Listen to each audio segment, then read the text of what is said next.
السلام علیکم رحمۃ اللہ وبرکاتہ. میں ڈاکٹر محمد خان نیچروپیتھک اور آپ دیکھ رہے ہیں المومن. تو میرے بزرگ دوستو، آج ہم لوگ بات کرتے ہیں ان غداروں کی، یعنی ان بابوں کی جو اللہ اور اللہ کے رسول کے دشمن ہیں. یہ لوگ جھوٹ اور مکار ہے. یہ بولتے ہیں کہ ہمارے خوابوں میں نبی صلی اللہ علیہ وسلم آتے ہیں. ایسے لوگوں کے خوابوں میں نبی صلی اللہ علیہ وسلم آئیں گے جو بولتے ہیں کہ قرآن اور حدیث پڑھو گے تو گمراہ ہو جاؤ گے. ہمیں قرآن اور حدیث سے دور رکھنے والے یہ غدار لوگ، ان کے خوابوں میں آئیں گے، نبی صلی اللہ علیہ وسلم کبھی بھی نہیں آئیں گے. تو میرے بزرگ دوستو، ابھی بھی وقت اپنی آنکھیں کھولو اور قرآن کو پڑھو اور اس کو سمجھو اور اس کے اوپر چلو، اور نماز کو پکڑ کے رکھو، کیونکہ سب سے پہلے جو حساب کتاب ہوئے گا وہ نماز کا ہی ہوئے گا. تو اب میں آپ کو اتنا ہی کہنا چاہتا ہوں. اب آپ دیکھیے ہمارے مسلم ہیرو، جو مسلم ہیرو ہے وہ ہے مرزا صاحب. ان کو آپ دیکھیے، اللہ نے ان کو ہمارے لیے بھیجا ہے. تو آپ کو اللہ کا شکریہ ادا کرنا چاہیے اور ان کے لیے دعا کرو تاکہ وہ ہمیشہ ہمیں نصیحت کرتے رہیں.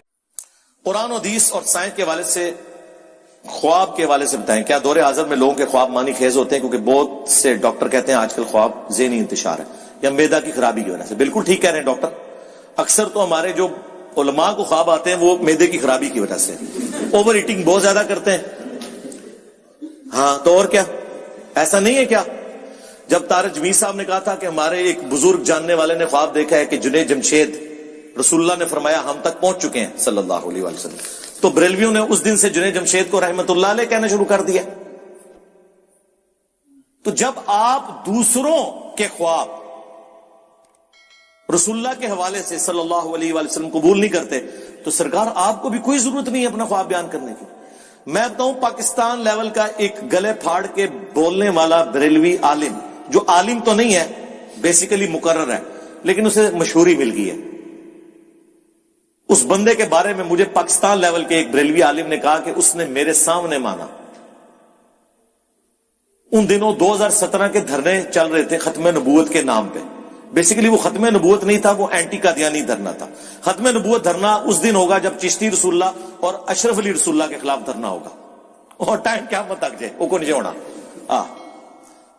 تو اس نے جوش میں آ کے کہہ دیا کہ نبی الاسلام نے حکم دیا خواب میں آ کے مجھے کہ جا کے اس دھرنے میں بیٹھو.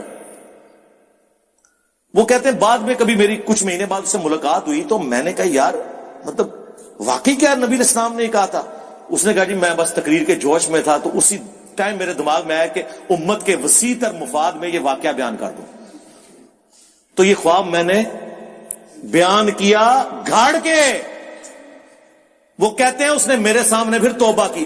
توبہ تیری کوئی نہیں قبول جدو تک پبلکلی آ کے معافی نہیں مانگتا. اس سے اندازہ لگائیں کہ اگر یہ حالت ہے تو آپ پرانے لوگ بھی یہی کام ڈالتے رہے. یہ بڑا سینسٹیو ایشو ہے. بخاری مسلم کے الفاظ ہیں. امام بخاری نے اس حدیث کے ساتھ ابن سیرین تابعی کا قول نقل کیا ہے. نبی علیہ السلام نے فرمایا جس نے مجھے خواب میں دیکھا اس نے مجھے کو دیکھا، میری شکل میں شیطان نہیں آ سکتا. اس کے ساتھ ابن سیرین نے لکھا ہے جب رسول اللہ کو ان کی اس شکل میں دیکھا گیا جو ان کی اپنی شکل مبارک ہے. اور یہاں تو لوگوں نے نبی علیہ السلام کو سفید داڑھی میں دیکھا ہے، حالانکہ آپ کی تو داڑھی کبھی سفید ہوئی نہیں.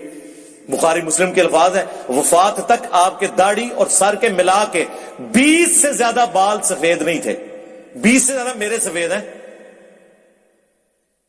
یہ معجزہ تھا کہ حضور علیہ السلام 61 سال کی عمر میں بھی داڑھی کالی تھی، چند بال یہاں پہ سفید تھے، وہ بھی جب تیل لگاتے تھے چھپ جاتے تھے کن پٹی کے بعد، کیونکہ کالی داڑھی خوبصورتی کی علامت ہے. 63 سال جو ہے وہ لیونر ایئرز کے اعتبار سے ہے. ہم جو سال گنتے ہیں اس میں حضور کی عمر 61 سال تھی صلی اللہ علیہ وسلم. چاند کے اعتبار سے 63 سال تھی. تو یہ اس طرح کے جو دعوے کرنا اور کرنا، یہ خواب اکثر، وہ بخاری مسلم میں حدیث ہے، خواب کی 3 اقسام ہیں: اللہ کی طرف سے، شیطان کی طرف سے، اور تیسرا نفس کی طرف سے. اس پہ پچھلے دنوں میری تفصیلی ویڈیو ریکارڈ ہوئی ہے جس میں میں نے خوابوں کی ساری اقسام، نبی الاسلام کو خواب میں دیکھنے کے بارے میں ہم مانتے ہیں لیکن کن نشانیوں کے ساتھ وہ بتائی ہیں. پھر میں نے باقاعدہ صحابہ، تابعین، تبع تابعین کے وہ خواب ذکر کیے ہیں جو حدیث کی کتابوں میں آئے ہیں کہ انہوں نے نبی الاسلام کو خواب میں دیکھا ہے.